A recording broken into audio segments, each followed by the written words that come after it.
how you could be compromised. So there are like some examples when you access the website and it was asking you for like different questions, and in some point those questions like became, can you provide your email, can you provide like like your first name, last name, and after somebody can call you with all that information. They can have your psychological profile.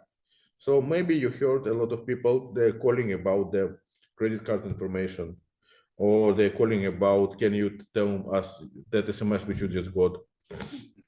So when you are going to some psychological online test or IQ tests, you should understand what exactly they are collecting.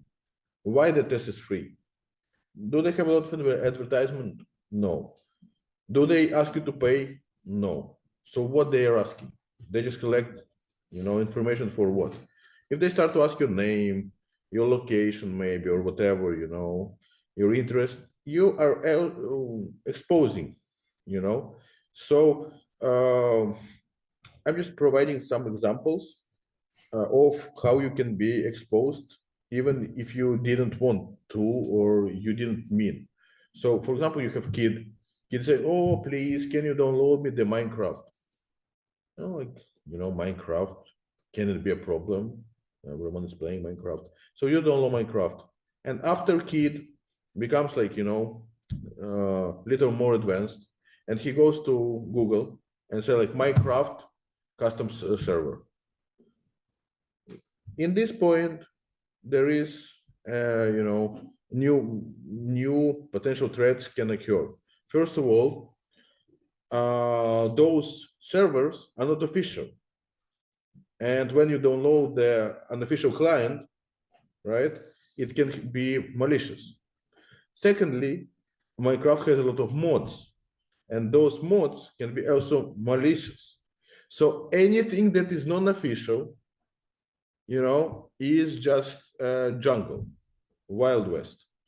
So every time you download free Minecraft, torrent movie, a cracked software, cracked Office, whatever, you are basically risking to be compromised.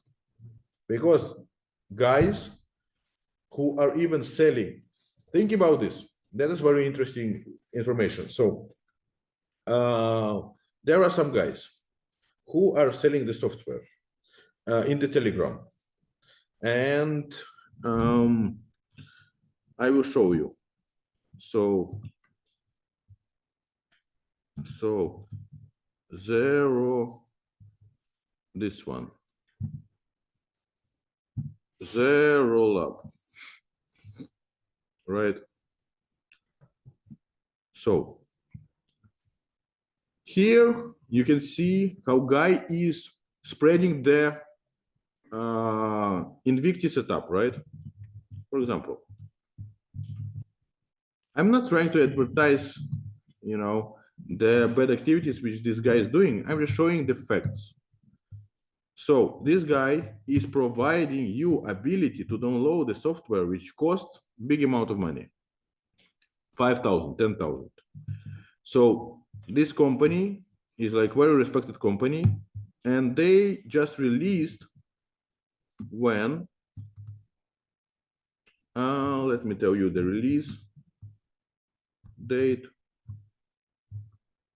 They just released in 2025 that software. I mean, and 3 release before. So this guy is providing you ability to download the software which was released in December 10, Web Vulnerability Scanner, for free. It costs good amount of money. You will not be able to buy it less than like 5 or 10,000.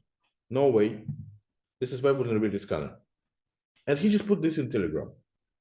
In Telegram, there is no advertisement. He's not doing anything, right? So why he's doing that stuff?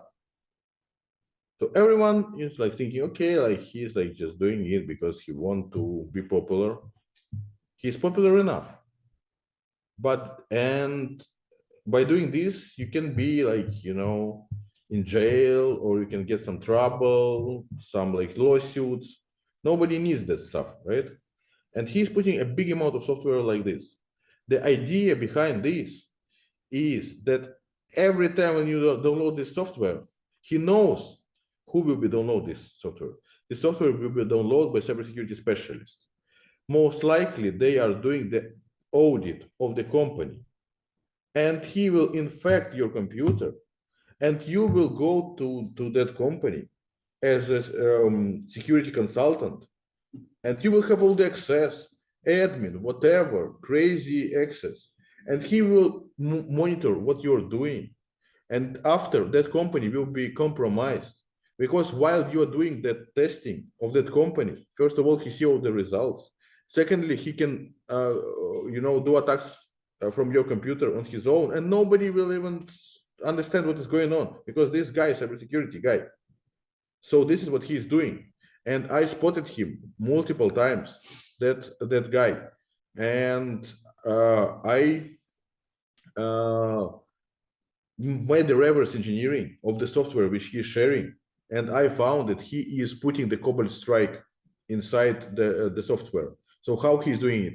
He is taking the software, he is like hiring somebody to crack it, or maybe he's doing it himself. I think maybe he's hiring somebody to crack it. After, he's taking the malicious payload, injects it inside the official scanner or whatever. No, not even crack official stuff. So when you activate it, you can remove the crack, and you think, okay, I removed the crack, but it's not about the crack. Crack is not doing anything because he infected the stuff itself. So when you think about this, when you download the software with crack, you go and take the crack in the virus total, for example, but the crack is not doing anything because he infected the original file itself. So when you double click it, you infect your computer, and he can control it, what you're doing basically, and download all the tools. So I've seen that he was getting the tools from like, for example, Saudi Arabia students, and I was like, interesting. So I understood that he distributed one software and they got infected, and he stole their license. So he is like stealing the licenses of the guys who is using his cracked software. So he is not even cracking sometimes. He's like stealing the license and after pack it and put it online.